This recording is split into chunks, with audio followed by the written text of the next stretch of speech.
శ్రీలంకపై team India 3 T20 మ్యాచ్ల series white wash చేసేసింది. ఆడిన 3 మ్యాచ్లు కూడా విజయకేతనం ఎగరవేసింది. శ్రీలంక టీ20 ఓటమిపై స్పందించాడు ఆ జట్టు కెప్టెన్ అసలంక. తను స్పందిస్తూ ఈ విధంగా మాట్లాడాడు.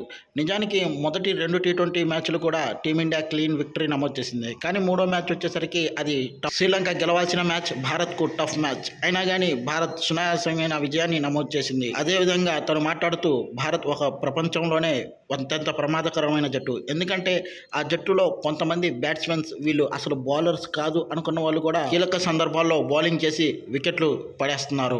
ముఖ్యంగా సూర్యకుమార్ యాదవ్ మరియు రింకు సింగ్ వీళ్ళ బౌలింగ్ యాక్షన్ ఎలా ఉండిద్దో కూడా నాకు తెలియదు. అసలు వాళ్ళు నాకు తెలిసి ఇప్పటి వరకు ఇంటర్నేషనల్ మ్యాచెస్ లో బౌలింగ్ కూడా వేయలేదు. అలాంటి వాళ్ళు బౌలింగ్ చేసి వికెట్లు పడగొట్టడం నిజంగా ఆశ్చర్యానికి గురి చేసింది. ప్రపంచంలో ఉన్న అన్ని క్రికెట్ టీమ్స్ తెలుసుకోవాల్సింది ఏమిటంటే టీమిండియా ఆల్రౌండర్లతో నిండిపోయి ఉంది.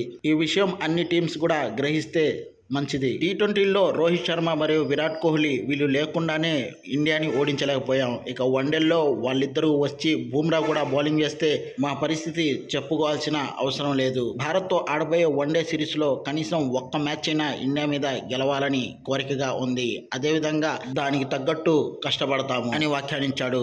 అంతేకాకుండా శ్రీలంకలో ప్రజెంట్ టీ20 సిరీస్లో చూసినట్టయితే top order Asalanka, Kushal Mendis, Kushal Pereira వంటి ప్లేయర్స్ మాత్రమే ఫామ్లో ఉన్నారు. మిడిల్ ఆర్డర్లో ఉన్న ప్లేయర్స్ ఏమాత్రం ప్రభావితం చూపించలేకపోతున్నారు. శ్రీలంక జట్టు మిడిల్ ఆర్డర్ ఫామ్లోకి వస్తే మరింత దృఢంగా శ్రీలంక టీం తయారవుతుందని వ్యాఖ్యానించాడు.